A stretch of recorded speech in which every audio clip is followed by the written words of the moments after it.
కడప జిల్లా బద్వేల్ ఆర్టీసీ డిపోలో పనిచేస్తున్న డ్రైవర్ సుబ్బిరెడ్డిపై అక్రమంగా సస్పెన్షన్ వేశారని ఆవేదన వ్యక్తం చేశారు. తనను మళ్లీ విధులకు తీసుకోవాలంటూ ఏపీఎస్ఆర్టీసీ ఉద్యోగ సంఘాల ఐక్యవేదిక డిపో వర్కింగ్ ప్రెసిడెంట్ సుర జనార్దన్ రావు ఆధ్వర్యంలో ఆర్టీసీ ఎంప్లాయీస్తో కలిసి ఆర్టీసీ డిపో గేటు వద్ద నిరసన కార్యక్రమాన్ని చేపట్టారు. ఈ సందర్భంగా ఆర్టీసీ ఎంప్లాయీస్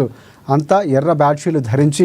డ్రైవర్ సుబ్బిరెడ్డిపై పెట్టిన అక్రమ సస్పెన్షన్ ఎత్తివేయాలంటూ నినాదాలు చేశారు. తన విధి నిర్వహణలో ఎంతో నిజాయితీగా పనిచేస్తూ అందరి అధికారులు మన్నలు పొందిన డ్రైవర్ సుబ్బిరెడ్డి తన 10 ఏళ్ల విధి నిర్వహణలో ఎలాంటి రిమార్కు లేకుండా పనిచేశారని, ఆటో డ్రైవర్ మద్యం సేవించి చేసిన ప్రమాదానికి బస్సు డ్రైవర్ను సస్పెండ్ చేయడం ఏంటని ప్రశ్నించారు. ఇప్పటికైనా ఆర్టీసీ డ్రైవర్ సుబ్బిరెడ్డిని మళ్లీ విధిలోకి తీసుకోవాలని, అలాగే స్త్రీశక్తి పథకం కారణంగా ఇబ్బందులు పడుతున్న ఆర్టీసీ డ్రైవర్లు, కండక్టర్ల సమస్యలు పరిష్కరించాలని వారు డిమాండ్ చేశారు.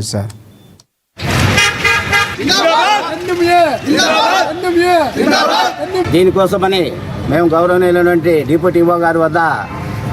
రీజనల్ కార్యదర్శితో సహా వివిధ డిపో కార్యదర్శులందరం కూడా చర్చించగా ఎఫ్ఐఆర్ అనేటువంటిది మరి ఆపోజిట్ వెహికల్ ఏదైతే ఉందో ఆటో దాని మీద మోపబడినప్పటికీ, అలాగే ఆటో డ్రైవరు ఆల్కహాల్ చేసినట్లు పోలీసు నిర్ధారణలో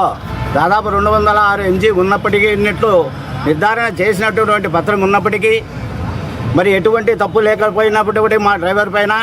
అక్రమంగా సస్పెండ్ చేయాలనేటువంటి నిర్ణయం మీరు తీసుకుంటున్నారు. ఇది చాలా చట్టవ్యతిరేకము.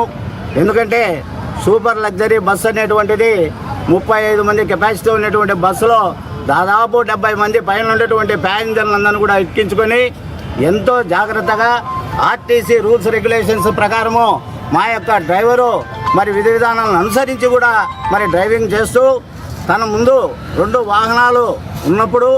తిరిగి మనము గమ్యస్థానానికి సరైన సమయంలో చేరాలనేటువంటి ఉద్దేశంతో మనకు ఆపోజిటివ్గా వస్తున్న ఎటువంటి వాహనాలు లేనందువలన ఓవర్టేక్ చేయాలనేటువంటి ఉద్దేశంతో బస్సు అనేటువంటిది నెమ్మదిగా వస్తున్నటువంటి తరుణంలో ఏవైతే మన బస్సు యొక్క ముందున్నటువంటి 2 వాహనాల ముందున్నటువంటి ఆటో ఉన్న పలంగా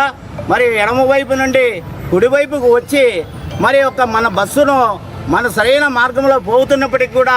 అది ఆటో డ్రైవర్ వచ్చేసి మరి తాగినటువంటి మొత్తలో మరి రూల్స్ రెగ్యులేషన్స్ పాటించకుండా మరి అతను వచ్చేసి బస్సు తగిలించి